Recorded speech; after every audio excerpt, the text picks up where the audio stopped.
بسم الله الرحمن الرحيم.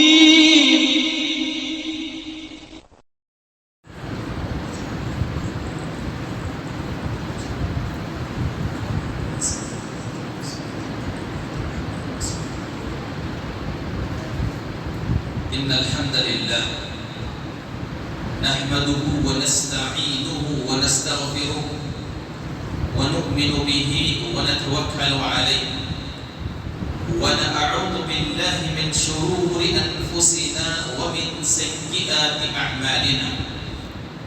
من يهده الله فلا مضل له ومن يضلل الله فلا هادي له. وأشهد أن لا إله إلا الله وحده لا شريك له وأشهد أن محمدا عبده ورسوله أرسله بالحق بشيرا ونذيرا وداعيا إلى الله بإذنه وسراجا منيرا.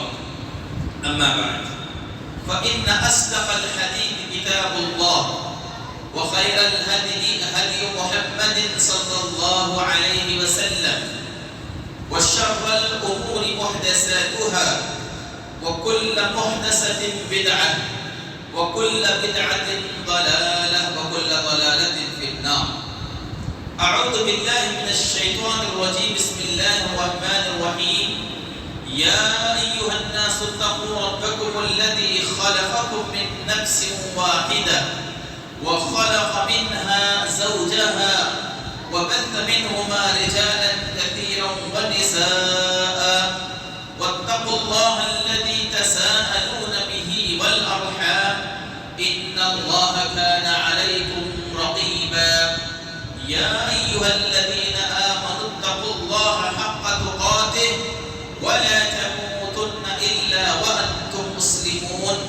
يا أيها الذين آمنوا اتقوا الله وقولوا قولا سديدا يصلح لكم أعمالكم ويغفر لكم ذنوبكم ومن يطع الله ورسوله فقد فاز فوزا عظيما. وقال الله تبارك وتعالى في موضع آخر. يا أيها الذين آمنوا كتب عليكم الصيام كما كتب على الذين من قبلكم لعلكم تتقون أياما معدودات. وقال النبي صلى الله عليه وسلم الصيام جنة. ہر قسم کی تعریف، بڑائی اور بزرگی، حمد و ثنا، تعریف، توصیف، تمجید صرف اللہ رب العالمین کے لیے لائق ہے. وہ اکیلا ہے، اس کا کوئی شریک نہیں ہے، اس جیسا کوئی نہیں ہے. وہی اول اور وہی آخر ہے، وہی خالق، وہی مالک اور وہی مدبر ہے. اسی نے کائنات کے ذرے ذرے کو پیدا کیا. وہ دل کے رازوں کو، آنکھوں کے اشاروں کو اور چھپی ہوئی باتوں کو جاننے والا ہے. اس سے کوئی چیز مخفی اور پوشیدہ نہیں. وہ عرش پر، کرسی پر مستوی ہے. کائنات کے ذرے ذرے کا علم رکھنے والا ہے. موت اسی کے ہاتھ میں، زندگی اسی کے ہاتھ میں، رزق اسی کے ہاتھ میں. کائنات کی ہر چیز پر قدرت رکھنے والی وہ اکیلی ذات ہے. اللہ رب العالمین کی اس مختصر سے حمد و ثنا کے بعد تمام انبیاء کرام پر درود و سلام نازل ہو بطور خاص جن کی محنت اور کوششوں سے، جن کی کاوشوں سے اور جن کی ہمت سے اور جن کی کوشش سے اسلام دنیا کے چپے چپے تک پہنچا. ہمارے اور آپ کے آقا نبی جناب محمد مصطفیٰ صلی اللہ علیہ وسلم کے ذات گرامی. حاضرین، خطبہ مسنونہ کے بعد سورہ بقرہ کی میں نے آپ کے سامنے آیت تلاوت کی ہے. اس مناسبت سے آج جمعہ کا عنوان ہے رمضان المبارک کے مسائل. ہم سب مسلمان ہیں. اللہ رب العالمین نے خود ہمارا نام مسلمان رکھا ہے. مجید میں اللہ رب العالمین نے فرمایا هو سماکم المسلمین من قبل وفی هذا، اللہ رب العالمین نے تمہارا نام مسلمان رکھا ہے، اس سے پہلے بھی تمہارا مسلمان نام تھا اور امت محمدیہ میں بھی تمہارا نام مسلمان ہے۔ مسلمان کہتے کسے؟ ہر اس شخص کو مسلمان کہتے ہیں جو اللہ کی بات کو مان لے اور رسول اللہ صلی اللہ علیہ وسلم کے فرامین پر چلے۔ نبی صلی اللہ علیہ وسلم نے جو راستہ بتایا ہے اس راستے پر چلے تو ہر شخص کو اللہ رب العالمین نے مسلمان کہا۔ اللہ کے نبی جناب محمد مصطفیٰ صلی اللہ علیہ وسلم کو اللہ رب العالمین نے ان پر قرآن نازل فرمایا اور نبی صلی اللہ علیہ وسلم کی ہر بات کو اللہ رب العالمین نے ہماری رہنمائی کا ذریعہ بنایا۔ اسی لیے اللہ کے نبی صلی اللہ علیہ وسلم کی آخری بات تھی ترکت فیکم امرین، لوگوں دو چیزیں تمہارے پاس چھوڑ کر کے جا رہا ہوں، کتاب اللہ و سنتی، ایک اللہ کی کتاب قرآن مجید ہے اور دوسری میری سنت یعنی حدیث ہے۔ ان دو چیزوں کو پکڑ لو گے تو تم کامیاب ہو جاؤ گے۔ تم پر میرا راستہ واجب ہے، میرے صحابہ کا راستہ واجب ہے اور ہر اس شخص کا راستہ واجب ہے جو بھلائی کی طرف تمہیں رہنمائی کرے اور اللہ کے نبی صلی اللہ علیہ وسلم کے فرامین کے مطابق تمہیں زندگی گزارنے کا حکم دے۔ ہر اس شخص کو مسلمان کہتے ہیں جو اللہ کو مانتا ہے، اللہ کے نبی کو مانتا ہے، صحابہ کرام کو مانتا ہے اور ہر اس شخص کو مانتا ہے جو اللہ اور اس کے رسول کے راستے پر چلتے ہیں۔ انہی لوگوں کو سلف صالحین کہتے ہیں، یعنی وہ نیک لوگ جو اللہ اور اس کے رسول کے راستے پر چلتے ہیں۔ اللہ رب العالمین نے ہم سب کو مسلمان بنایا ہے، اس پر ہم کو اللہ کا شکر ادا کرنا چاہیے، کیونکہ روئے زمین میں بہت سارے مذاہب ہیں، بہت سارے لوگ الگ الگ لوگوں کی عبادت کرنے والے ہیں، کوئی پتھروں کی عبادت کرنے والا، کوئی درختوں کی عبادت کرنے والا، کوئی آسمان کو ماننے والا، کوئی چاند ستارے سورج کو ماننے والا، مختلف قسم کے لوگ اس روئے زمین پہ رہتے ہیں، مگر اللہ رب العالمین نے ہمیں صرف یہ اللہ کی عبادت کرنے کی توفیق دی۔ یہ دنیا کی سب سے بڑی سعادت ہے کہ انسان صرف ایک اللہ کی عبادت کرے۔ ابراہیم علیہ السلام نے اس کے لیے بڑی قربانیاں دی۔ ابراہیم علیہ السلام کی پوری ہسٹری آپ کے سامنے ہے۔ آگ میں جلنا پسند کیا، بیٹے اور بیوی کو جنگل و بیابان میں چھوڑنا پسند کیا اور بہت گاؤں کو چھوڑنا پسند کیا، لیکن ایک اللہ کی عبادت ابراہیم علیہ السلام نے نہیں چھوڑی۔ اسی لیے ابراہیم علیہ السلام کو حنیف کہا گیا، ملت کہا گیا کہ ابراہیم علیہ السلام نے جتنی قربانیاں دی توحید کے خاطر، ایک اللہ کی عبادت کے خاطر، اللہ رب العالمین نے انہیں ایک ملت کہا، ایک اللہ رب العالمین نے حنیف کہا، ایک اللہ کی عبادت کرنے والے۔ ہم سب مسلمان، اللہ رب العالمین کا بے انتہا شکر اور اس کا احسان۔ مسلمان اس شخص کو کہتے ہیں جو اللہ کی ہر بات کو قبول کرے، مسلمان ہر اس شخص کو کہتے ہیں جو نبی کی ہر بات کو مان لے۔ ہم مسلمان ہونے کے ناطے اللہ کے رسول جناب محمد مصطفیٰ صلی اللہ علیہ وسلم نے فرمایا اسلام کی 5 بنیادیں، ان 5 بنیادوں کو ماننا، زندگی باقی رہنے تک ان 5 چیزوں پر عمل کرنا ہر مسلمان پر واجب ہے۔ سب سے پہلی بات ہے توحید، ایک اللہ کی عبادت کرنا، اس کے ساتھ کسی کو شریک نہیں کرنا۔ دوسری بات نماز، تیسری بات جو ہے روزہ اور جو ہے زکوٰۃ اور جو ہے حج۔ یہ 5 اسلام کی اہم بنیاد ہیں۔ آج ان 5 بنیادوں میں سے ایک اہم بنیاد کی طرف میں اشارہ کرنا چاہ رہا ہوں اور وہ اہم بنیاد ہے روزہ۔ اللہ رب العالمین نے ان 5 کو پلرز آف اسلام کے اہم بنیادیں کہا ہے۔ ان بنیادوں میں سے کوئی شخص ایک کو بھی چھوڑ دے گا وہ اسلام سے نکل جائے گا، اسلام سے خارج ہو جائے گا۔ ان 5 بنیاد پر عمل کرنا ضروری ہے۔ ان 5 بنیادوں میں سے ایک بنیاد پر روزہ ہے۔ اللہ کے نبی جناب محمد مصطفیٰ صلی اللہ علیہ وسلم جب مکہ سے ہجرت کر کے مدینہ آئے تو اللہ نے دوسرے سال شعبان کے مہینے میں روزہ فرض کیا۔ مکے میں روزے فرض نہیں تھے، تو مکے میں اللہ کے نبی کیا کرتے تھے؟ مکے میں اللہ کے نبی صلی اللہ علیہ وسلم روزے وہ رکھا کرتے تھے جو اس سے پہلے کی قومیں رکھتی تھیں، جیسے عاشورہ کا روزہ ہے، 9 ذی الحج کا روزہ ہے، یہ سارے جو روزے تھے یہ روزے مکہ میں نبی صلی اللہ علیہ وسلم بھی رکھا کرتے تھے۔ لیکن جب نبی صلی اللہ علیہ وسلم مکہ سے ہجرت کر کے آپ مدینہ گئے، پہلے سال روزہ فرض نہیں تھا۔ جب نبی صلی اللہ علیہ وسلم مدینہ گئے اس وقت بھی نبی صلی اللہ علیہ وسلم نے صرف محرم کا روزہ رکھا۔ دوسرے سال اللہ رب العالمین کا حکم نازل ہوا، اللہ رب العالمین نے فرمایا یا ایھا الذین آمنوا کتب علیکم الصیام، اللہ نے فرمایا اے ایمان والو روزے تم پر لکھ دیے گئے، روزے تم پر فرض کر دیے گئے ہیں، واجب کر دیے گئے ہیں۔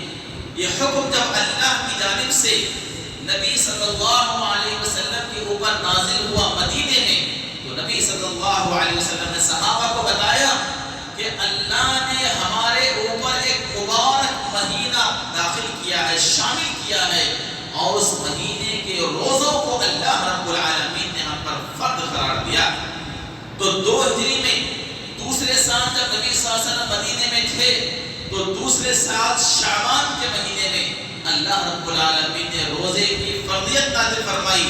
اسی وقت نبی صلی اللہ علیہ وسلم نے تمام صحابہ کرام کو اعلان کیا، آپ کے فرمان کے مطابق اللہ کا حکم جب نازل ہوا، صحابہ نے کبھی نہیں پوچھا کہ کیوں 1 مہینے کے روزے فرض ہیں، کیوں 10 روزے فرض نہیں کیے گئے، کیوں 15 روزے فرض نہیں کیے گئے، ہم پہلے کے روزے ہی رکھیں گے۔ ایک شخص نے بھی نبی صلی اللہ علیہ وسلم سے سوال نہیں کیا۔ اللہ کا حکم جب نازل ہوا کہ لوگوں تم پر روزے فرض قرار دیے گئے ہیں، وہ صحابہ نے بالکل اس کے تعلق سے کچھ بات نہیں کی، اور تمام صحابہ نے روزے رکھے، اور خود نبی صلی اللہ علیہ وسلم نے بھی روزہ رکھا۔ 2 روزے فرض ہوئے شعبان 2 ہجری دوسرے سال۔ نبی صلی اللہ علیہ وسلم پوری زندگی میں، آپ صلی اللہ علیہ وسلم کی پوری زندگی صرف 9 رمضان نبی صلی اللہ علیہ وسلم گزرے، صرف 9 رمضان، کیونکہ نبی صلی اللہ علیہ وسلم کی مدنی جو زندگی ہے مدینے میں وہ 10 سال تھی، اور 50 سال کی زندگی نبی صلی اللہ علیہ وسلم کی کہاں گزری؟ مکے میں۔ اس میں 40 سال کے بعد نبی صلی اللہ علیہ وسلم کو نبوت ملی۔ نبوت ملنے کے 13 سال تک نبی صلی اللہ علیہ وسلم مکے میں تھے۔ اس وقت ابھی روزے فرض نہیں ہوئے تھے۔ جب نبی صلی اللہ علیہ وسلم مکہ سے ہجرت کر کے مدینہ گئے، دوسری ہجری کے پہلے ہی مہینے میں، رمضان سے پہلے کا مہینہ جو شعبان کا مہینہ ہے، اسی مہینے میں اللہ رب العالمین نے روزے فرض کر کے، اس طرح نبی صلی اللہ علیہ وسلم کو کل 9 رمضان ملے۔ 9 رمضان کے نبی صلی اللہ علیہ وسلم روزے تھے، اور حج کے بعد نبی صلی اللہ علیہ وسلم کا انتقال ہو گیا، حجۃ الوداع کے بعد۔ اس طرح 9 رمضان نبی صلی اللہ علیہ وسلم کو ملے۔ ہم اور آپ الحمدللہ بڑے خوش نصیب ہیں۔ ہماری عمر کسی کی 40 سال، کسی کی 35 سال، 45 سال، 50 سال ہے، اور الحمدللہ جب سے ہم بالغ ہوئے ہیں، عقل مند ہوئے ہیں، اللہ نے ہم پر روزے فرض قرار دیا ہے، روزے فرض قرار دیا ہے۔ اب روزے فرض قرار ہونے کے بعد ہماری عمر 20 سال گزر گئی، 25 سال گزر گئی، 30 سال گزر گئی، 25 رمضان گزر گئے، ہمارے زندگی کے 30 رمضان گزر گئے، اور ہمارے بزرگ الحمدللہ ہمارے سامنے بیٹھے ہیں 60-70 سال کی عمر والے، ان کو تو الحمدللہ 50 رمضان، 50 رمضان۔ کتنی خوش نصیبی کی بات ہے، اور کتنی ہمارے لیے فضیلت کی بات ہے کہ اللہ کے نبی صلی اللہ علیہ وسلم کو اللہ نے سارے اگلے پچھلے سارے گناہ معاف فرما دیے۔ آپ جیسی عبادت ہم بالکل نہیں کر سکتے، لیکن پھر بھی رمضان کے صرف 9 سال رمضان کے نبی صلی اللہ علیہ وسلم کو نصیب ہوئے۔ ہم اور آپ بڑے خوش نصیب ہیں، 50 سال، 20 سال، 25 سال اللہ کے فضل و کرم سے ہم رمضان پا رہے ہیں، اور اب رمضان کا مہینہ بھی ہم پا رہے ہیں، اور ہم اللہ سے دعا کرتے ہیں اللہ رب العالمین رمضان کے اس مہینے کو ہمارے لیے مبارک مہینہ بنائے۔ اللہ ہمارے سارے روزوں کو اب تک جو ہوئے ہیں قبول فرمائے، اور جو آنے والے ہیں صحت کے ساتھ اللہ رب العالمین ہمیں روزہ رکھنے کی توفیق عطا فرمائے، اور زندگی کے اب تک جتنے رمضان گزرے ہیں سارے رمضان کی عبادتیں اللہ اپنے فضل و کرم سے قبول فرمائے۔ حاضرین، رمضان کا مہینہ بڑا بڑی سعادت کی بات ہے، بڑی خوشی کی بات ہم میں سے کتنے وہ ایسے اشخاص ہیں جو گزشتہ سال ہمارے درمیان موجود تھے، اس سال نہیں؟ اللہ ان سب کی مغفرت فرمائے، اللہ ان سب کو جنت نصیب فرمائے۔ جو بھی اللہ کو پیارے ہوئے ہیں، اللہ رب العالمین ان کی خبر کو نور سے بھر دے، جنت میں اعلیٰ مقام انہیں عطا فرمائے۔ حاضرین، اللہ کا شکر ہے، اس کا احسان ہے، سارے گزشتہ بھی ہم نے رمضان گزارا، اللہ نے اس بار بھی ہمیں رمضان گزارنے کی اللہ نے ہمیں توفیق دی۔ یہ اللہ کا فضل اور اس کا احسان ہے۔ اللہ رب العالمین ہماری بات کو قبول فرمائے۔ صحیح بخاری کا ایک واقعہ آپ نے بار بار سنا، دو صحابہ کرام ایک ساتھ اسلام قبول کر، ایک صحابی کا انتقال ایک سال پہلے جنگ کے میدان میں، آپ نے سنا ہوگا یہ واقعہ۔ دو صحابہ نے ایک ساتھ اسلام قبول کیا، ایک صحابی کا انتقال ایک سال پہلے جنگ کے میدان میں، مجاہد اللہ کے راستے میں شہید ہو گئے، اور ایک صحابی کا انتقال ایک سال کے بعد بستر پر ہوا۔ اللہ کے نبی جناب محمد مصطفیٰ صلی اللہ علیہ وسلم سے جب پوچھا گیا ان دونوں میں سے افضل کون ہے، ان دونوں میں سے کس کی موت افضل ہے، اللہ کے رسول صلی اللہ علیہ وسلم نے فرمایا وہ صحابی جن کا انتقال ایک سال بعد ہوا وہ شہید ہونے والے صحابی سے افضل ہے۔ پوچھا گیا کیوں؟ اللہ کے رسول صلی اللہ علیہ وسلم نے فرمایا اس صحابی کو ایک رمضان ملا، انہوں نے رمضان کے روزے رکھے، تلاوت کی، قرآن مجید پڑھا، تہجد کی نمازیں پڑھی، تراویح کی نمازیں پڑھی، تو اس لیے ان کا یہ عمل جہاد میں شہید ہونے والے صحابی سے زیادہ ہے۔ آپ اس حدیث سے اندازہ لگا سکتے ہیں کہ اللہ رب العالمین نے اگر ہمیں یہ رمضان عطا کیا ہے تو ہم کتنے خوش نصیب ہیں کہ اللہ رب العالمین نے عبادت کا ایک موقع دیا ہے۔ محترم حاضرین، اللہ رب العالمین نے رمضان کے روزے صرف فرض نہیں کیے، قرآن میں جو لفظ اللہ نے استعمال کیا کتب علیکم الصیام، تم پر روزے لکھ دیے گئے، روزے فرض نہیں بلکہ فرض سے بھی زیادہ اللہ رب العالمین نے لفظ استعمال کیا کتابت کا لفظ۔ کتابت کو اگر ہم انگلش میں کہیں اگریمنٹ، بس اگریمنٹ، یہ روزے کی فرضیت بندہ اور اللہ کے درمیان اگریمنٹ ہے۔ اب اگریمنٹ میں آدمی جھوٹ نہیں بول سکتا، اور اگریمنٹ میں آدمی اس کے خلاف ورزی نہیں کر سکتا۔ فرض کی ہوئی چیز کو آدمی کبھی چھوڑ سکتا ہے، جیسے عام طور پر آدمی نماز چھوڑتا ہے اور بہت ساری چیزیں چھوڑ دیتا ہے، وہ چھوڑ سکتا ہے، یا مطلب چھوڑ دیتا ہے آدمی عام طور پر، لیکن روزہ اللہ رب العالمین نے اگریمنٹ کر لیا ہے، تو اس لیے اگریمنٹ میں کبھی دھوکہ بازی اللہ رب العالمین سے نہیں ہو سکتی، اور جو انسان دھوکہ دے دے اللہ رب العالمین اس کو بھی معاف نہیں کرتا۔ آپ نے وہ حدیث بار بار سنی ہوگی کہ اللہ کے نبی صلی اللہ علیہ وسلم جب ساتوں آسمان پہ گئے تو وہاں نبی صلی اللہ علیہ وسلم نے کچھ ایسے لوگوں کو دیکھا جن کے پیٹ بڑے بڑے مٹکے سے پیٹ تھے، نیچے سے آگ لگائی جا رہی تھی۔ جبریل اور میکائیل سے پوچھا یہ کون لوگ ہیں؟ تو جواب میں کہا یہ آپ کی امت کے وہ لوگ ہیں جو روزہ چھوڑ کر کے رمضان کے مہینے میں کھایا کرتے تھے، روزہ چھوڑ کر رمضان کے مہینے میں کھایا کرتے تھے، ان کے پیٹوں کو اللہ نے مٹکوں جیسے بڑے بڑے پیٹ بنایا اور نیچے سے جو ہے ان کو آگ اور دھواں دیا ہے۔ یہ سزا روزہ چھوڑنے والے کی۔ اس لیے میرے بھائیوں، اللہ رب العالمین نے ہم سے اگریمنٹ کر لیا ہے کہ روزہ ہم پر واجب ہے، ضروری ہے اور فرض ہے، اس کے بغیر نہیں ہو سکتا۔ اس لیے اللہ رب العالمین نے آپ کو صحت دیا ہے، آپ کو اللہ نے توفیق دی ہے، آپ اپنے گاؤں میں مقیم ہیں تو روزہ آپ پر واجب ہے، ضروری ہے، چھوڑنے پر گنہگار ہے۔ اور یہاں ایک بات یہ بھی بتانا چاہتا ہوں، اگر آپ سے اب تک روزے چھوٹ گئے ہیں، اگر آپ سے اب تک روزے چھوٹ گئے ہیں جب سے آپ بالغ ہوئے ہیں، 11 سال 12 سال آپ کی عمر ہوئی، بڑے ہوئے، اس وقت سے اب تک جتنے روزے چھوڑے ہیں سارے روزوں کا حساب رکھیے اور رمضان ہونے کے بعد اس کی قضا کیجیے، رمضان ہونے کے بعد اس کی قضا کیجیے۔ اس سے پہلے اگر آپ کا انتقال ہوا تو آپ کے وارثین پر آپ کا روزہ رکھنا واجب. آپ کے وارثین میرا مطلب جو آپ کی جائیداد کے وارث ہوں گے ان کے اوپر آپ کا روزہ رکھنا یا اب جو ہمارے بزرگ گزر چکے ہیں ان کا روزہ رکھنا ہم پر واجب. یہ جائیداد، یہ سائٹ، یہ گھر اسی میں صرف وراثت نہیں ہے بلکہ ہمارے بزرگوں کے چھوڑے ہوئے اعمال پر بھی ہم کو وراثت ہے. جیسے ایک صحابی نے پوچھا اللہ کے رسول میرے والدہ کا انتقال ہو گیا، وہ حج کرنے کی خواہش رکھتی تھی، کیا میں ان کے طرف سے حج ادا کروں؟ تو اللہ کے رسول نے کہا ضرور ادا کرو، یہ تم پر ان کی جانب سے واجب ہے، یہ تم پر ان کی جانب سے واجب ہے.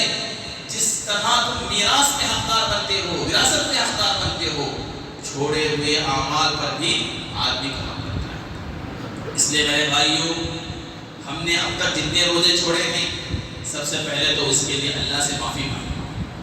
سب سے پہلے تو اس کے لیے اللہ سے سچے دل سے معافی مانگی کہ اللہ روزے کا اگریمنٹ میرے اور تیرے درمیان ہوا تھا لیکن غفلت سے میرے روزے چھوٹ گئے. جتنے روزے چھوٹے ہیں سب کو کاؤنٹ کریں اور اس کے مطابق صدقہ بھی کریں اور پھر وہ چھوٹے ہوئے سارے روزے ضرور رکھیں. اگر نہیں رکھیں گے تو اللہ رب العالمین کے پاس سوال ہوگا. اسی طریقے سے وہ خواتین جن کے روزے ان کے نجی مسائل کی وجہ سے چھوٹ جاتے ہیں، حیض کی وجہ سے، نفاس کی وجہ سے، ڈلیوری کی وجہ سے چھوٹ جاتے ہیں اور وہ روزے نہیں رکھ سکے تو ان کو بھی روزہ ادا کرنا واجب ہے، ضروری ہے. صحیح بخاری میں عائشہ صدیقہ رضی اللہ عنہا بیان کرتی کہ جو میرے روزے حیض کی وجہ سے چھوٹ جاتے تھے میں وہ سارے روزے شعبان میں قضا کرتی تھی. وہ سارے روزے شعبان میں رمضان آنے سے پہلے میں قضا کرتی تھی. پوچھا گیا کیوں؟ کیونکہ کہتی ہیں عائشہ رضی اللہ عنہا کیونکہ اللہ کے نبی صلی اللہ علیہ وسلم شعبان کے مہینے میں زیادہ روزے رکھتے تھے تو میں بھی میرے چھوٹے ہوئے روزے نبی صلی اللہ علیہ وسلم کے ساتھ رکھ لیا کرتی تھی. اس سے محدثین نے ایک مسئلہ استعمال کیا ہے، وہ یہ ہے کہ عورت اس کے چھوٹے ہوئے روزے اگر اللہ نے اسے توفیق دی تو عید کے فوری بعد اس کو قضا کرے، عید کے فوری بعد اس روزوں کو پورا کرے. اگر اسے وقت نہیں جم رہا ہے تو اس کے اوپر واجب ہے کہ دوسرا رمضان شروع ہونے سے پہلے وہ اپنے روزے ضرور مکمل کر لیں. حضرت عائشہ صدیقہ رضی اللہ عنہا ایسا ہی کیا کرتی. اس لیے میرے بھائیوں، ہم روزے کے فضائل، روزے کے مسائل اس کے متعلق تو بہت سنتے ہیں لیکن روزہ چھوڑنا اللہ رب العالمین کے پاس کبیرہ گناہ میں سے. آپ نے صحیح نسائی کی وہ حدیث سنی ہو، اللہ کے نبی جناب محمد مصطفیٰ صلی اللہ علیہ وسلم کو جبریل اور میکائیل آسمان پہ لے کر گئے. وہاں کچھ لوگوں کو دیکھا جن کے داڑھ جبڑے چیرے جا رہے تھے اور جیسے ہی جبڑے چیرے جاتے تو جبڑوں سے خون نکل کر کے نیچے گر. اللہ کے نبی نے پوچھا کہ جبریل یہ کون لوگ ہیں جن کے جبڑوں کو اتنا سختی سے چیرا اور نوچا جا رہا ہے؟ جبریل نے فرمایا اے اللہ کے نبی، یہ آپ کی امت کے وہ لوگ ہیں جو روزے سے پہلے ہی افطار کر لیتے تھے، وقت سے پہلے، وقت سے بہت پہلے جو ہے افطار کر لیتے تھے، ان کو یہ سزا دی جا رہی ہے. آپ ذرا غور کر سکتے ہیں، وقت سے پہلے افطار کرنے والوں کو جب ایسی سزا دی جا سکتی ہے، جو روزے بالکل چھوڑ دیتے ہیں ان کی کیا سزا ہوگی؟ جو روزے بالکل چھوڑ دیتے ہیں ان کی کیا سزا ہوگی؟ اس لیے میرے بھائیوں، سزا جتنی خطرناک ہے اللہ نے بدلہ بھی اتنا ہی زیادہ رکھا ہے، بدلہ بھی اتنا ہی زیادہ رکھا ہے. اللہ نے فرمایا ابن آدم، انسان جو بھی عمل کرتا ہے اس کا بدلہ اللہ اس کو دنیا میں دے دیتا ہے. ہر چیز کا بدلہ، حج کا بدلہ ہے، نماز کا بدلہ ہے، ہر چیز کا بدلہ اللہ رب العالمین دنیا میں دیتے ہیں اور آخرت میں بھی دیں گے.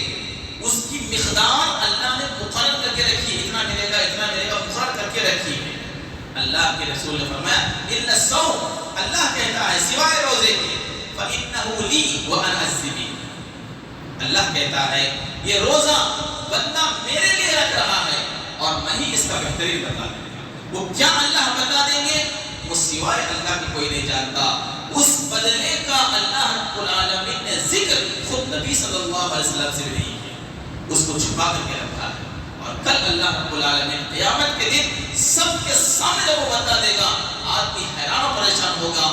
اس کا وہم, اس کا گمان, اس کی سوچ بھی وہاں تک نہیں پہنچے گی. اتنا بہترین اللہ رب العالمین بتا دے.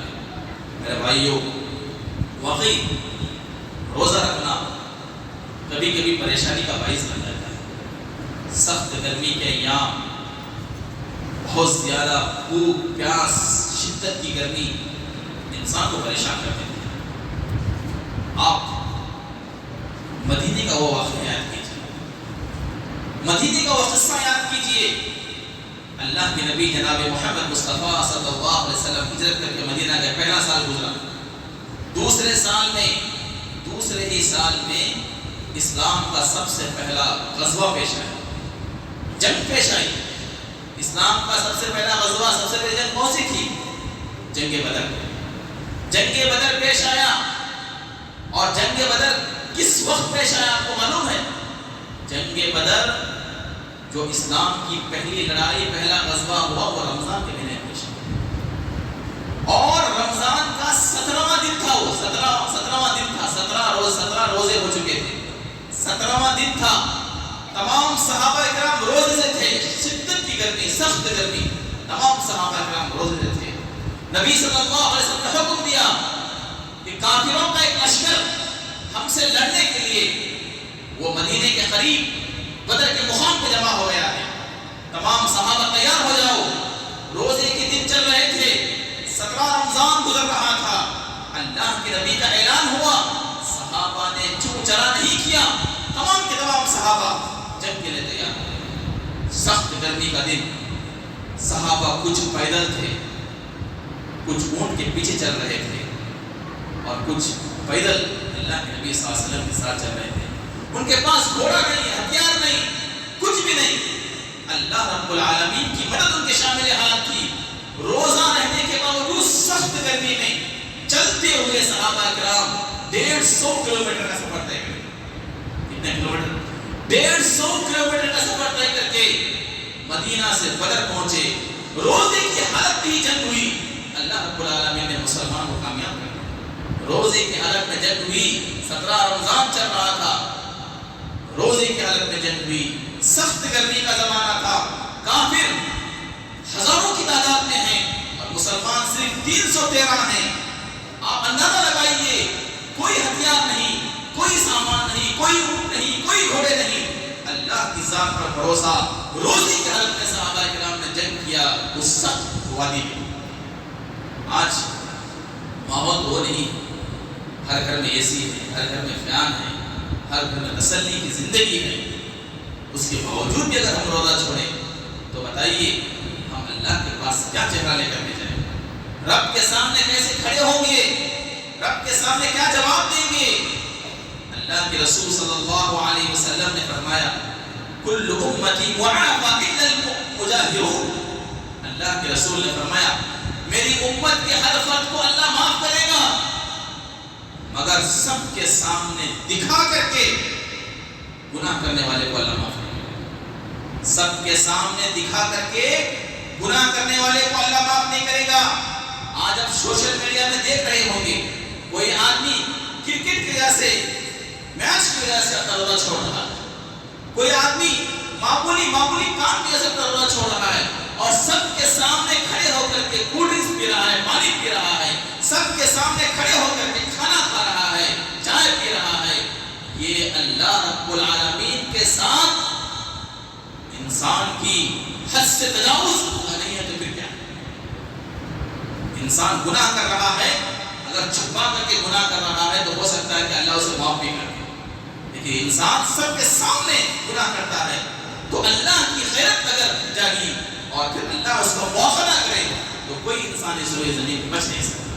اسی لیے اللہ کے رسول صلی اللہ علیہ وسلم نے فرمایا اللہ میری امت کے ہر شخص کو معاف کر سکتا ہے, مگر اس شخص کو معاف نہیں کرے گا جو سب کے سامنے دکھاتے ہوئے گناہ کرتا ہے. حاضرین, ہم میں سے بہت سارے لوگ ہیں جو اس طرح کا کام کرتے ہیں. ان کو اللہ کا خوف کھانا چاہیے. اللہ کا ڈر ہونا چاہیے. روزہ اللہ رب العالمین سے ڈر اور اللہ سے قربت کے لیے رکھا جاتا ہے. اسی لیے اللہ رب العالمین نے فرمایا لعلکم تتقون.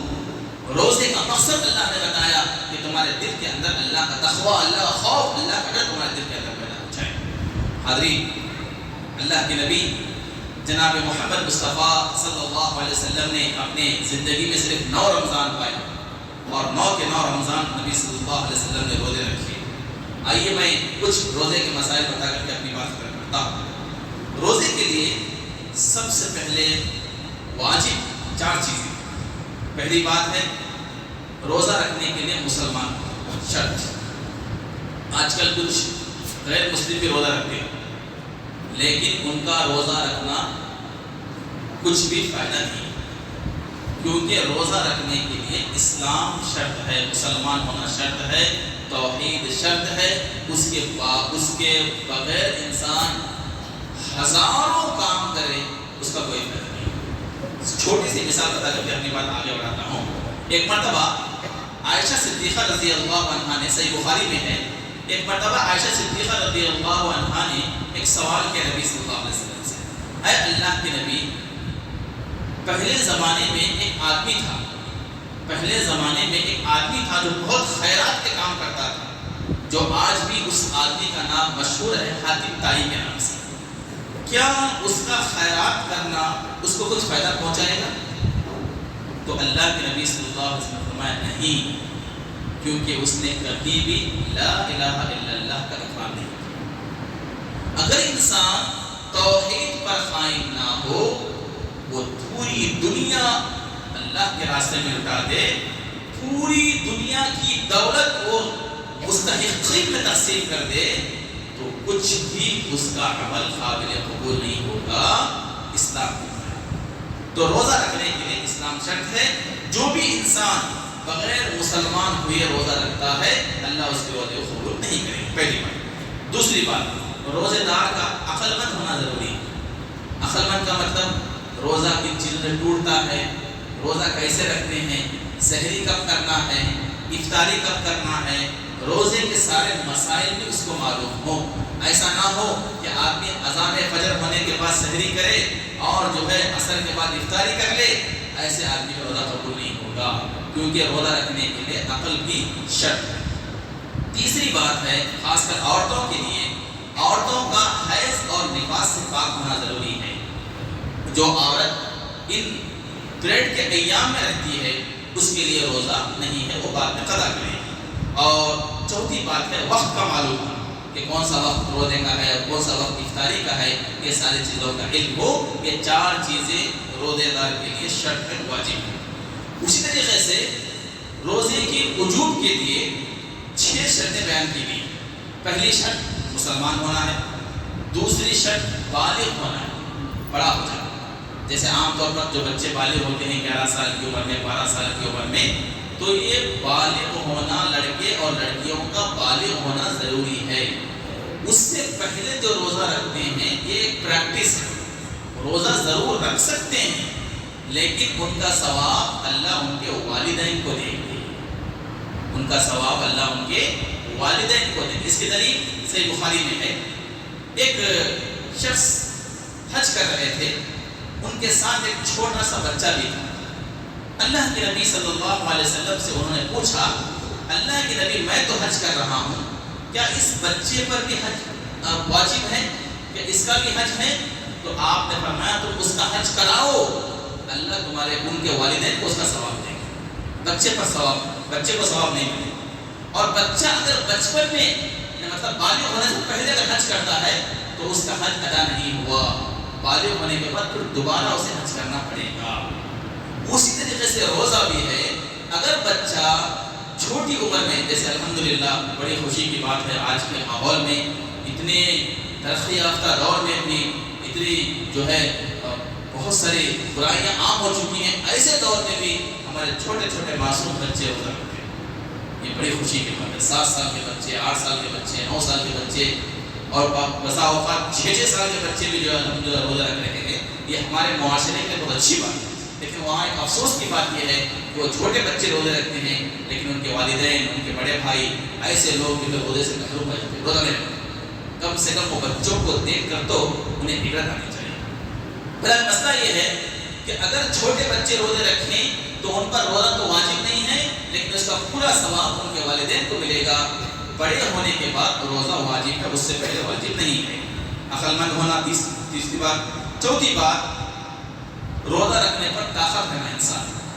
ایسا آدمی جو بالکل روزہ نہیں رکھ سکتا، مریض ہے، اللہ رب العالمین نے جو سورہ بقرہ میں اس کی تفصیل بیان کی ہے، تفصیل میں سے ایک بات یہ بھی ہے کہ جو لوگ روزہ رکھ سکتے ہیں ان پر اللہ نے روزہ واجب کر دیا ہے، جو لوگ روزہ نہیں رکھ سکتے ان کے لیے اللہ نے معاف کر دیا ہے۔ اب کیسے لوگ معاف ہیں؟ ایسے بیمار جن کو بار بار انسولین کی ضرورت پڑتی ہے یا بار بار ٹیبلٹ کھانے کی ضرورت پڑتی ہے، جیسے شوگر کا مرض ہے، بی پی کا مرض ہے، ایسے خطرناک کسی کو بیماری ہے جس کو بار بار ٹیبلٹ انجیکشن وغیرہ لینے کی ضرورت پڑتی ہے اور ڈاکٹر نے کہہ دیا ہے کہ اس کا روزہ رکھنا مناسب نہیں ہے، کہ اگر روزہ رکھے گا تو اس کی طبیعت اور زیادہ بگڑ جائے گی، صحت اور زیادہ خراب ہو جائے گی، ایسا کسی ڈاکٹر نے کہا ہے تو ایسی صورت میں اس کو روزہ معاف ہے، لیکن اس کے بدلے میں ہر دن ایک آدمی کو افطار کرنا ہے، یہ واجب، یہ ضروری ہے۔ ایک روزہ چھوڑ رہا ہے، اس کے بدلے میں ایک آدمی کو افطار کرنا ہے۔ 2 روزہ چھوڑ رہا ہے اور ایک آدمی کو افطار کرنا ہے۔ 30 روزے مکمل چھوڑ رہا ہے تو 30 آدمیوں کو افطار کرنا ہے، یہ واجب ہے۔ وہ ایک ساتھ بھی کرا سکتا ہے، روزانہ بھی کرا سکتا ہے، اور پورے 30 دن کا ایک ہی کسی آدمی کو دے کر کے کہہ سکتا ہے کہ میں تو روزہ نہیں رکھ سکتا، آپ جو ہے روزے کے لیے جو سحری کا انتظام ہے، افطاری کا انتظام ہے، اس راشن سے آپ کر لیں۔ اس طرح کا انتظام کوئی کرتا ہے تو اللہ رب العالمین اس کی مجبوری کی وجہ سے، مرد مجبوری، بیماری مجبوری ہے، تو اس مجبوری کی وجہ سے اللہ رب العالمین اسے معاف کریں گے۔ صرف ایسے لوگوں پر ہی معاف ہے، عورتوں پر معاف نہیں ہے۔ وہ پریڈ کے ایام میں قضا کرنا ضروری ہے، اور حاملہ عورت بھی صرف ان دن میں روزہ نہیں رکھے گی، بعد میں اس کے لیے بھی قضا کرنا ضروری ہے۔ تو یہ سارے احکام ان لوگوں کے لیے ہیں جو طاقت نہیں رکھ سکتے، ان کو اس طرح کا حکم دیا گیا ہے۔ اور 5ویں بات، صحت ضروری ہے، انسان صحت مند رہے۔ اللہ رب العالمین نے ہمیں صحت دیا ہے، چلنے پھرنے کی طاقت، بھوک کو سنبھالنے کی طاقت، پیاس کو برداشت کرنے کی طاقت، یہ سب طاقت دی ہے، تو ایسے اوپر روزہ واجب ہے۔ اور آخری بات ہے، روزہ رہنے کے لیے مقیم ہونا، آدمی اپنے گاؤں میں رہے، مسافر پر روزہ نہیں ہے۔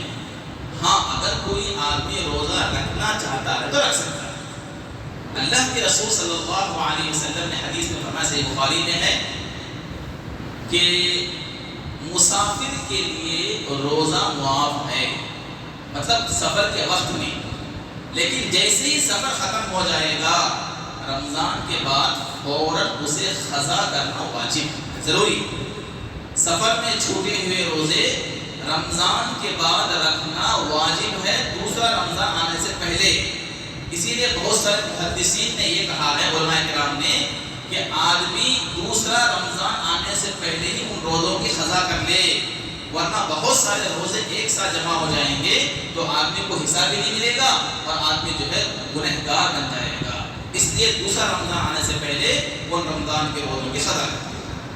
اللہ رب العالمین نے روزے کے لیے کچھ ایسی چیزیں بتائی ہیں جس سے روزہ ٹوٹ سکتا ہے، آدمی ان چیزوں کا احتیاط کرے، ان چیزوں پر غور کرے۔ پہلی بات، روزہ ٹوٹنے کی، جان بوجھ کر کے خے کرنا، یعنی حلق میں انگلی ڈال کر کے خے نہیں آ رہی ہے پھر بھی خے کرنا، جان بوجھ کر کے حلق میں انگلی ڈال کر کے خے کرنا، یہ روزے کو باطل کر دیتا ہے، روزہ ٹوٹ جائے گا اس کا، پھر اس کے اوپر قضا بھی جو ہے واجب ہے اور کفارہ بھی واجب ہے۔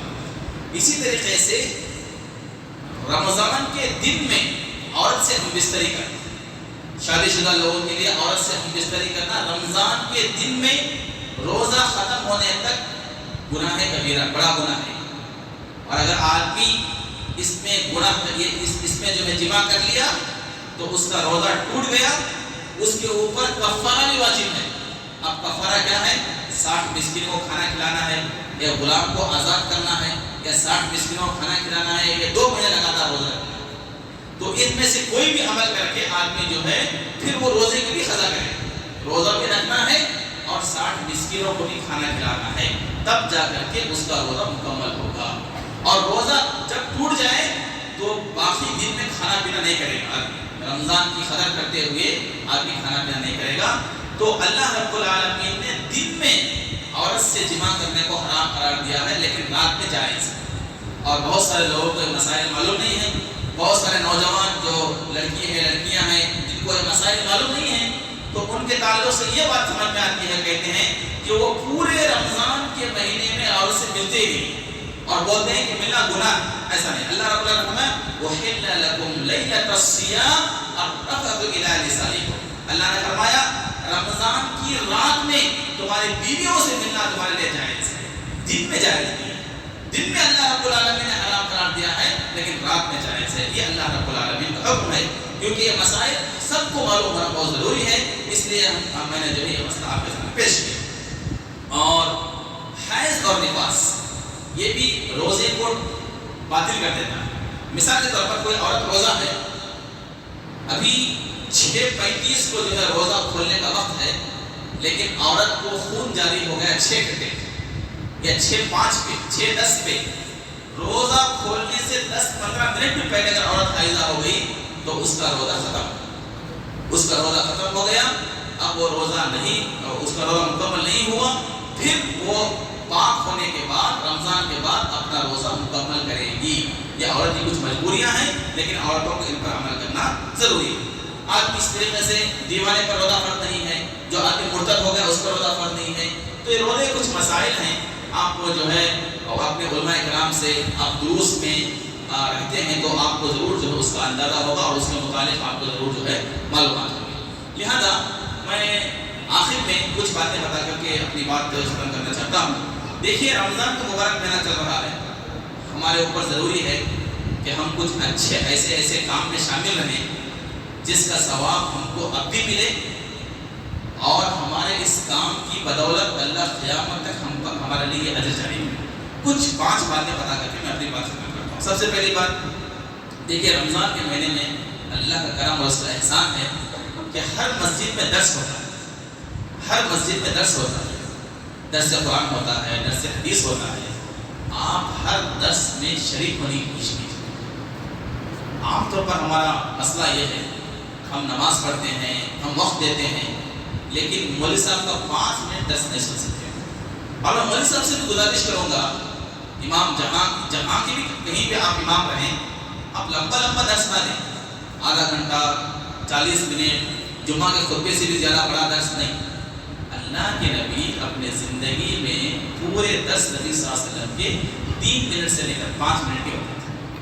تو اس لیے ہمارے علماء کرام جو درس دیتے ہیں وہ 5 منٹ سے 6 منٹ میں درس دیتے ہیں۔ سامنے والا سنے گا آپ کی بات کو، یاد بھی رکھے گا آپ کی بات کو۔ آپ 1 گھنٹہ بولیں گے تو واقعی بات ہے آدمی نماز پڑھ کے تھک گیا ہوگا اور نکل جائے گا۔ اس لیے علماء کرام سے بھی گزارش ہے کہ آپ 5 سے 6 منٹ کا درس دیں، اور آپ تمام سے گزارش ہے کہ نماز ختم ہونے کے بعد، فجر کی نماز، تراویح کی نماز ختم ہونے کے بعد بیٹھیں 5 منٹ۔ یہ ایسی مجلس ہے جو آپ کی زندگی کو بدل دے گی، جو آپ کے تھاٹس، آپ کے سوچ کو بدل دے گی۔ اس لیے ایسے محفلوں میں بیٹھیں۔ اللہ کے نبی صلی اللہ علیہ وسلم نے ایک مرتبہ صحابہ سے پوچھا، اے میرے صحابہ، کیا میں تمہیں جنت کے باغوں میں سے ایک باغ نہ بتاؤں؟ پوچھا صحابہ، جنت کے باغوں میں سے ایک باغ نہ بتاؤں؟ صحابہ نے کہا کیوں نہیں اللہ کے رسول، ضرور بتائیے وہ جنت کا باغ کیا ہے۔ آپ نے فرمایا مجالس الذکر، جہاں درس ہوتے ہیں، جہاں اللہ کا ذکر ہوتا ہے، یہ جنت کے باغوں میں سے ایک باغ ہے۔ یہ جنت کے باغوں میں سے ایک باغ ہے، جگہ جہاں اللہ کا ذکر ہوتا ہے، درس ہوتا ہے، آپ کو بہتر باتیں بتائی جاتی ہیں۔ ایسے مجلسوں میں بیٹھ کر کے آپ اپنے ایمان کو تازہ کیجیے۔ رمضان میں بہت موقع ملتا ہے، یہ بہت سارے مسائل، روزے کے مسائل، نماز کے مسائل، سارے مسائل علماء کرام آپ کو بیان کرتے ہیں۔ اس لیے آپ کو میں گزارش کرتا ہوں کہ ہر درس میں آپ شریک ہونے کی کوشش کیجیے۔ دوسری بات، رمضان کے مبارک مہینے میں آپ روزے سے رہتے ہیں، اپنا وقت بیکار مت کیجیے، ذکر میں اپنا وقت لگائیے۔ آپ سبحان اللہ، الحمدللہ، لا الہ الا اللہ، اللہ اکبر، لا حول ولا قوت الا باللہ، یہ چھوٹے چھوٹے ایسے کلمات ہیں جن کو اللہ کے نبی صلی اللہ علیہ وسلم نے عرش کے خزانوں میں سے خزانہ ہے، جنت کے خزانوں سے چابیوں میں سے ایک چابی ہے یہ، کنوز الجنہ، جنت کے خزانے ہیں یہ۔ اللہ اکبر، الحمدللہ، لا الہ الا اللہ، لا حول ولا قوت الا باللہ، یہ ایسے کلمات ہیں جو انسان کو زبان پہ ادا کرنے کے لیے تو بڑے آسان ہیں، لیکن اس کے کل قیامت کے دن دروازوں پہ جب رکھا جائے گا اس کو، یہ ہمارے سارے اعمال پر کھڑے ہو جائیں گے۔ اس لیے روزے کی حالت میں بطور خاص ان اذکار کی آپ ضرور پابندی کیجیے۔ تیسری بات، قرآن مجید کی تلاوت کیجیے، اللہ نے بڑی برکت رکھی ہے اس کی ایک ایک حرف پر 10 نیکیاں ملتی ہیں۔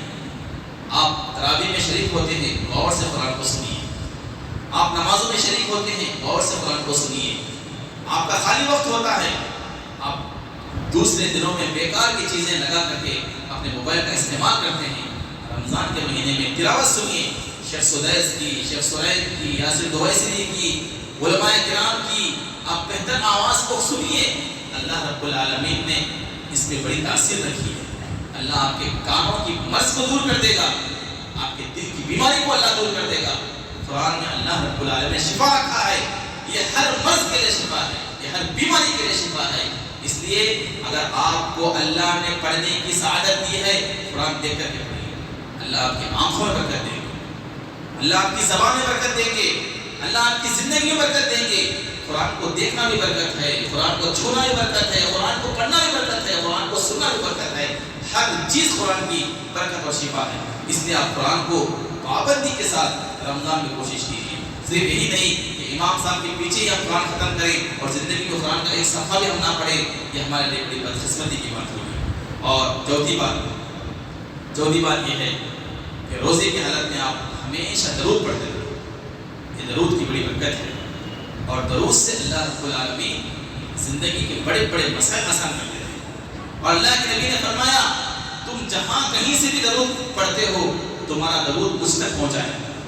اللہ کے نبی صلی اللہ علیہ وسلم تک درود پہنچایا جاتا ہے۔ اس لیے آپ ہمیشہ درود کی پابندی کرتے رہیں، اور بطور خاص روزے کی حالت میں کثرت سے درود پڑھا کریں۔ آخری بات بتا کر کے میں اپنی بات ختم کر رہا ہوں۔ اللہ کے نبی صلی اللہ علیہ وسلم نے فرمایا، وضو کی حالت میں روزے کے وقت خاص کریں۔ آپ جب وضو کی حالت میں رہیں گے، تو جب تک آپ وضو کی حالت میں رہیں گے تو آپ بالکل نماز کی حالت میں رہیں گے۔ انسان جب تک وضو کی حالت میں رہتا ہے تو فرشتے اللہ کی جانب سے اس کی مدد کرتے ہیں۔ اس لیے یہ کوئی بڑا بہت خرچ والا عمل نہیں ہے، چھوٹا سا عمل ہے۔ ہم وضو سے رہیں گے تو اللہ فرشتوں کے ذریعے ہماری حفاظت کرے گا، اللہ ہماری زندگی میں برکت دے گا۔ اس لیے میرے بھائیوں، ان کاموں میں ہم کو آگے بڑھ کر کے حصہ لینا ہے۔ آخری بات بتا کر کے اپنی بات ختم کرتا ہوں۔ رمضان کا مہینہ چل رہا ہے، بہت شدت کی گرمی، شدت کی پیاس ہے، لگتی ہے انسان کو۔ آپ ہر جگہ مسلمانوں کے لیے، غیر مسلمانوں کے لیے، یہاں تک کہ چرندوں اور پرندوں کے لیے بھی آپ جگہ جگہ پانی کا انتظام کیجیے۔ یہ ایسا صدقہ ہے جس کا ثواب کبھی ختم نہیں ہوتا، یہ ایسا صدقہ ہے، ایسا صدقہ جاریہ ہے، یہ اس کا ثواب کبھی ختم نہیں ہوتا۔ آپ بڑی بڑی دعوتیں کرنا، لاکھوں کے روپے خرچ کر کے آپ جو ہے ولیمے کی طرح کھانے کا انتظام کرنا اچھی بات ہے، میں اس کو غلط نہیں بولتا ہوں۔ آپ ضرور کھانا کھلائیے، اللہ نے دیا ہے تو ضرور کھانا کھلائیے، کہ کھانا کھلانا بھی ثواب کا کام ہے۔ لیکن آپ کے ہاتھ سے ایسی چھوٹی چھوٹی نیکیوں کو حقیر جان کر کے مت چھوڑیے، کیونکہ پانی پلانا بہت بڑا صدقہ ہے۔ اس لیے روزہ داروں کے لیے مسجد میں جگہ جگہ پانی کا انتظام کیجیے، چوراہوں پر، سڑکوں پر، کٹوں پر، جہاں لوگوں کا گزر ہوتا ہے، چاہے مسلمان ہو، غیر مسلمان ہو، کوئی بھی ہو، آپ کے اس پانی سے فائدہ پہنچائے۔ یہ شدت کے ایام میں، گرمی کے ایام میں جو انسان پانی پے گا، یقیناً اس کی زبان سے اس کی آنکھیں آپ کے ہاتھ میں دعائیں دیں، اور یہی دعائیں انشاءاللہ آپ کے لیے کارگر ثابت ہوگی۔ میں اللہ سے دعا کرتا ہوں، اللہ رب العالمین ہم تمام کے لیے یہ ہمارا جو رمضان کا مہینہ ہے اس کو مبارک مہینہ بنائے، اور اللہ رب العالمین ہماری ساری عبادتیں اور ساری ہماری کوششیں، ہماری ساری دعائیں اللہ رب العالمین اس رمضان کے مہینے میں قبول فرمائے۔ حاضرین، میں ہرپن حلی شہر دامنگرہ سے آپ کی خدمت میں آیا ہوا ہوں۔ آپ کے پاس آنے کا ایک واحد مقصد ہے کہ ہمارے شہر میں ایک مسجد بن رہی ہے، جس کی پہلی چھت مکمل ہو چکی ہے اور دوسری چھت کے لیے 11 لاکھ روپے کی ضرورت ہے۔ ابھی ہمارے پاس الحمدللہ ساری چیزیں ہیں، صرف تقریباً 6 ٹن لوہے کی ہمیں ضرورت ہے، اور یہ ایسی مسجد ہے جہاں پر ہمیشہ 120 بچے 24 گھنٹے قرآن کی تلاوت کرتے رہے انشاءاللہ۔ تو یہ ہمارے شہر میں ایک مسجد کا ایک حصہ مکمل ہو چکا ہے۔ دوسرا حصے کے لیے ہمیں جو ہے لوہے کی ضرورت ہے، 6 ٹن لوہے کی ضرورت ہے۔ 100 kg لوہے کی قیمت 6000 روپے ہے، اور اگر یہ کام مکمل ہو گیا تو ابھی 8 دن میں انشاءاللہ مسجد کی RCC پڑھنے والی ہے۔ لہذا میں بڑی امید کے ساتھ آپ کے پاس ہم لوگ آئے ہوئے ہیں، اور ہم جماعت کا اور ذمہ داران جماعت کا شکریہ ادا کرتے ہیں کہ انہوں نے رمضان میں خطبہ دینے کے ساتھ جو ہے اعلان کرنے کا بھی موقع دیا۔ میں آپ تمام سے گزارش کرتا ہوں کہ آپ دل کھول کر کے صدقہ جاریہ کے طور پر جب تک یہ RCC باقی رہے گی، وہ آپ کو، آپ کے والدین کو، آپ کے مرحومین کو انشاءاللہ صدقہ جاریہ کا ثواب پہنچتا رہے گا۔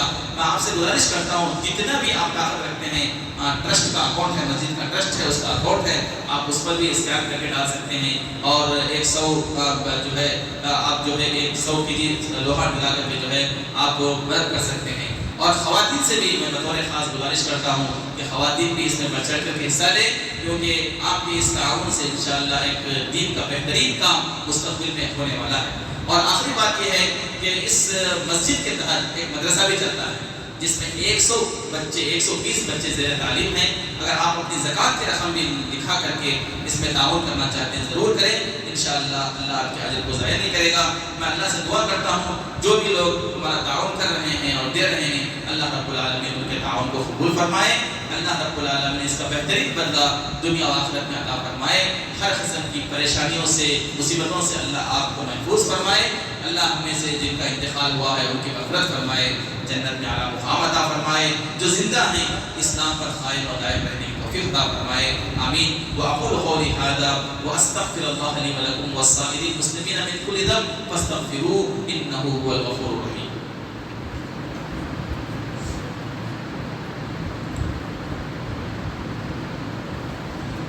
إن الله وملائكته يصلون على النبي يا أيها الذين آمنوا صلوا عليه وسلموا تسليما اللهم صل على محمد وعلى آل محمد كما صليت على إبراهيم وعلى آل إبراهيم إنك حميد مجيد اللهم بارك على محمد وعلى آل محمد كما باركت على إبراهيم وعلى آل إبراهيم إنك حميد مجيد عباد الله رحمني ورحمكم الله إن الله يأمر بالعدل والإحسان وإيتاء ذي القربى وينهى عن الفحشاء والمنكر والبغي يعظكم لعلكم تذكرون اذكروا الله يذكركم وادعوه يستجب لكم ولذكر الله أجل وأتم وأكبر